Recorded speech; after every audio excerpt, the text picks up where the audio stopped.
Hi everyone, I am 1 week and 1 day post-op, pardon me, and my mouth is really dry, so forgive me, if I, a lot. Anyway, so, surgery weight, date of surgery was 320, got on the scale this morning, and it was 315, a little disappointed. I was hoping it was more. I ended up losing about 20 pounds on the pre-op diet. So that was good. But, they pump you full of fluids in the hospital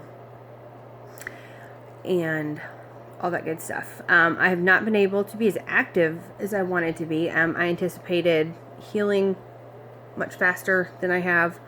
And being able to be more active than I have been. I wouldn't really call it a complication, but after surgery, and I'm still dealing with it, the incision where they took out what was left of my stomach is really sore, and there are some internal sutures, and every time I try to stand up or move or roll over in bed or anything, like that, like normal people do, it pulls and it hurts, and it literally feels like my guts are being ripped open. So, like I said, haven't really been all that active. I'm a quick healer. I expected to be up and running in 2 or 3 days. That hasn't happened. I feel fine. Well, I have felt fine aside from that internal suture, although last night I started itching, head to toe, just itching. I could not sleep because it itched so bad, and I was scratching, and I was terrified I was going to tear open my incisions. So I called this morning, and they said, normal, take Benadryl. So I did, and I'm expecting to pass out basically at any second. My kids are both home today. Southern Indiana started school July 27th, which was 3 days after I had surgery. And both kids are home sick. So I took a Benadryl, and we're gonna hope for the best. Yeah, we'll see. But aside from that, it wasn't that bad. After surgery, they let me sip on some Gatorade, and they gave me some whey protein shots, and those made me throw up. They're not pleasant, and they're thick, and just after surgery, your stomach's really tender and raw, and they did not sit well. They just did not sit well. I haven't had any issues getting in my fluids at all. I ended up having to switch protein shakes. Technically, I wasn't supposed to start the Premier protein shakes until today, or until Monday, yesterday. But the shakes that I was obligated to buy by my surgeon just did not sit well with me. If they sat out longer than 5 minutes, they got this just really gloopy, like chunky, slimy texture, and I was literally gagging trying to get my protein in because they were gross. The taste wasn't bad, it was just the texture. If you like a thicker beverage, then I was using bariatric advantage. But for me, the Premier protein shakes just go down better. They're thin. I can sip on them all day long with no problem. That other stuff, it was just chunky and gloopy if it sat out longer than 5 minutes, and I have a texture issue anyway, and I could not get them down without just retching.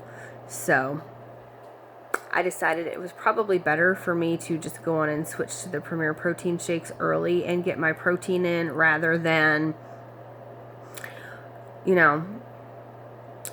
rather than trying to choke down those shakes. I'll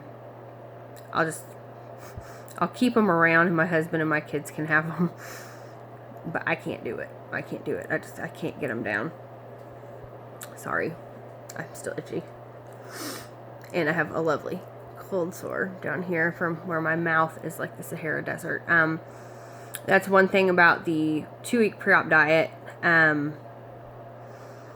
which was not fun, but my mouth is just, it was so dry. No matter how much I drank, just, you know, and that was apparently one of the side effects, is that you could get dry mouth, and I did, and it's still, you know, a week post-op, and I've been drinking my 64 ounces of water a day, and it's still just like, which is gross. My incisions are healing nicely. They ended up only having to poke 4 holes in me instead of 5. The 5th one would have been to hold my liver back during surgery. But I lost so much weight during the pre-op diet. I lost about 20 pounds that they didn't need to hold my liver back. So, you know, there's one less incision I have to deal with. But all in all, things went well. Recovery wasn't bad. They'll give you some sort of pain meds, and they'll be liquid, and they will taste like Satan's asshole. Basically, they're disgusting. But take them anyway, and try to stay on top of the pain meds, at least for the first few days. That would be my advice. Get ice pack. Get an ice pack. Get a good ice pack. A good big one, because you're going to want it to cover the incisions. And you'll get really, really sick of protein shakes. And my surgeon's office told me about something called Gen Pro, which is basically flavorless, textureless protein powder. So you can put that in broth or your water or whatever, your Gatorade. And you can get your protein in that way. Of course, I didn't find out about that until after surgery. So, yeah. But I am on stage 2 now. I am able, in addition to have my shakes and my popsicles and that kind of stuff, I can have fudgesicles and sugar-free pudding and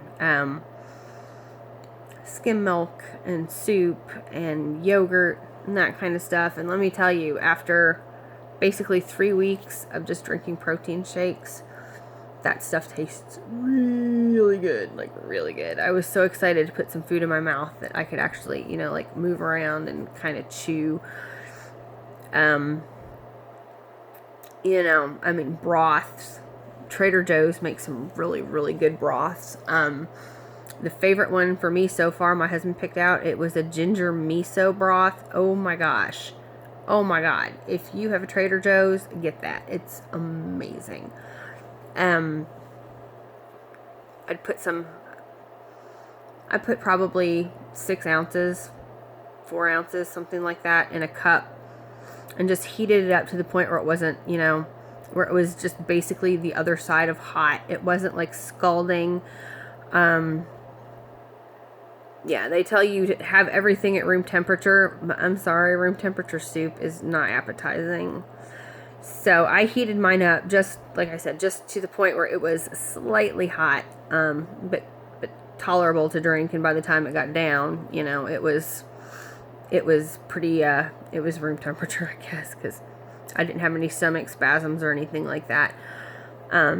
So yeah, in a nutshell, for the last week, that's, you know, what's been going on. Hopefully this lovely internal incision will fix itself, and I can actually, you know, do housework and go be active. That's my main complaint. My poor husband has been stuck taking care of me and 2 little kids. So he was able to work from home last week, but, you know, this week he has not been, basically. And so he's had to go to work 8 hours a day and come home and clean and take care of kids and stuff like that, because it hurts to move right now. Yeah. So I'm hoping that passes soon, because that's been the worst part of it so far. Like I said, I haven't had any problems getting in fluids or anything like that. Haven't had any issues. And I have lost 5 pounds, which is great. But my main complaint is that internal incision, and I didn't even know to be prepared for it. But there'll be an incision on your abdomen that's about 1.5 inches, 2 inches long, and that's where they take out your stomach. And that's really the only one that's given me any problems. So, I mean, there's the update for you. I will keep posting as things happen, or, you know, if I have anything important to say. I know that I had said something in the first video about the lap band. I'll make a video about that too. Just, you know, in a nutshell, I wouldn't recommend the lap band to anybody that enjoys life. So there you have it. And I will post another video when I am feeling better and, you know, have some free time. So anyway, like I said, feel free to follow along my journey or, you know, whatever, but thanks for watching.